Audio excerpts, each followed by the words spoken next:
In the year 1941, America entered World War II. After months of fighting, they were in dire need of money and supplies. Thus, the U.S. government sought help from its citizens. America accepted the challenge of aiding their troops by buying war bonds and recycling precious materials. Come on, skip right up and jump. Any bonds today? Bonds of freedom, that's what I'm selling. To help America understand the Allied situation, artists and cartoonists drew propaganda to show America what needed to be done. Cartoon propaganda incited the American people to aid the Allies in World War II.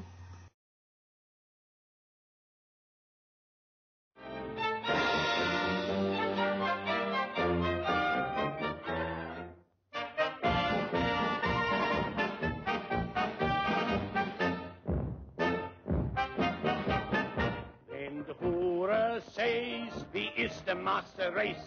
The higher, right in the Führer's face. Not to love the Führer is a great disgrace. So the higher, right in the Führer's face.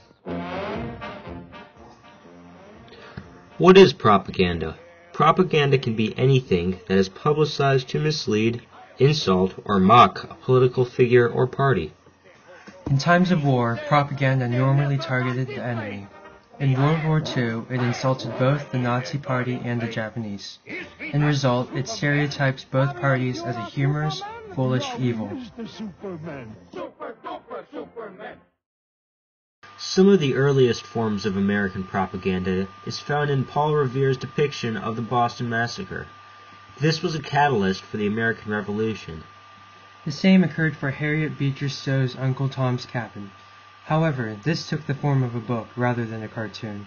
Even though propaganda did not incite Americans to enter World War II, it did poke fun of America's enemies, such as Japanese Admiral Yamamoto. Headline personality. And I, Yamamoto, will dictate peacetime in the White House.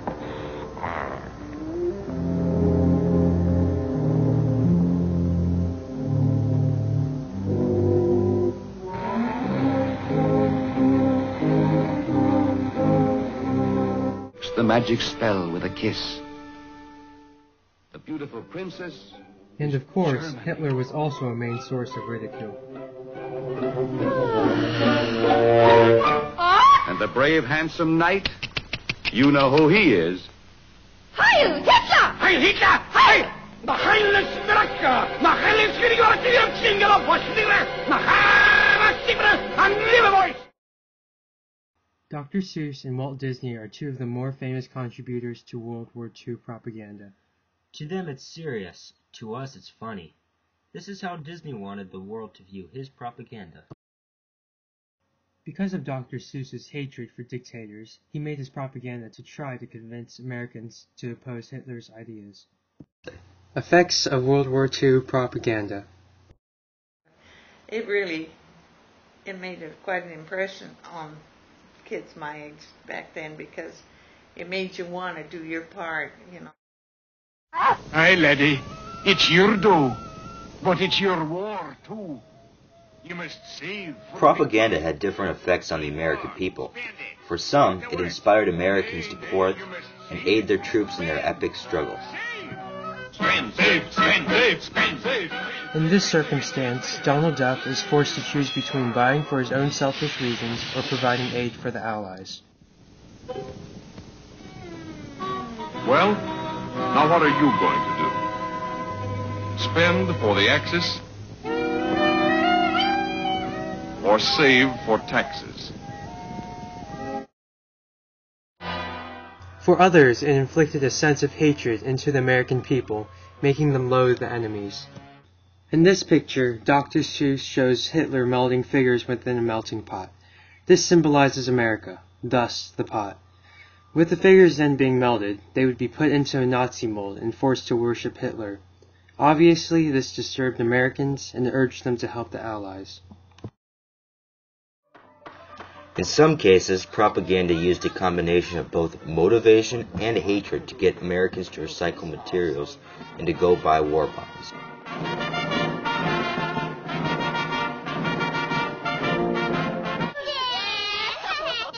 fellas can laugh, but you'd better quit playing around and get down to work. Buy bonds. Help support our national defense program. So you'll be prepared for the big bad wolf. In school, they had where you would buy stamps and you would put them in the booklet, and after you saved so many stamps, then you had a war bond. War bonds were bought to provide financial aid to the Allies. Propaganda helped advertise war bonds.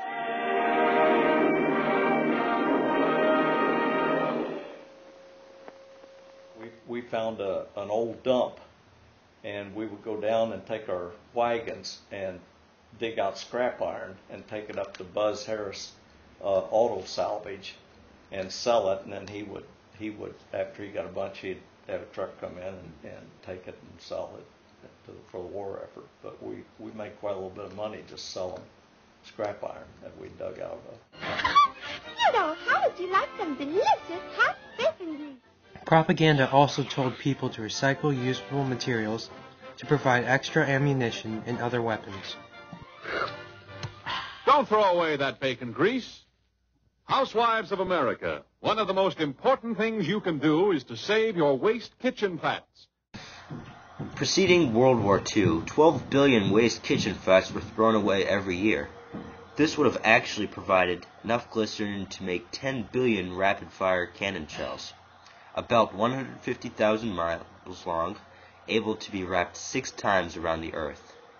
Your pound of waste fat will give some boy at the front an extra clip of cartridges.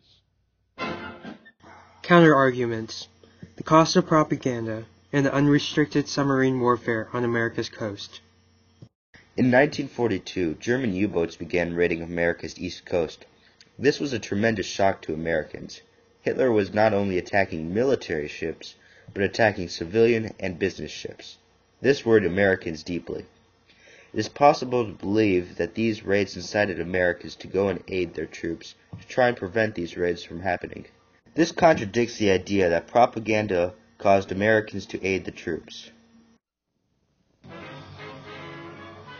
Another argument for why propaganda did not incite Americans was that Americans did not want to watch the cartoons because the government paid the cartoonists a substantial amount of money.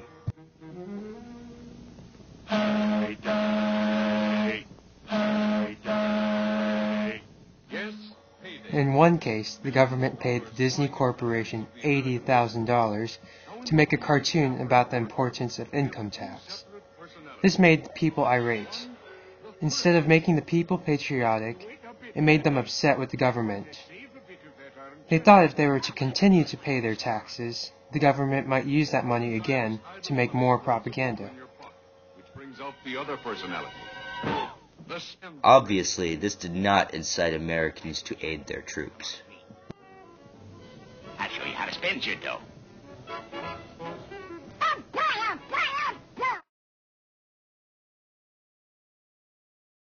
Heil Hitler! With the U.S. troops in need of help, Americans rose to the challenge by buying war bonds and recycling needed materials. Although most Americans did not have any problem doing this, propaganda was made to remind them of what needed to be done. It showed them what needed to be done on the home front by entertaining them. It warned of the dangers to come, and it even scared them to the point where they would do anything to prevent the possible evil future from occurring.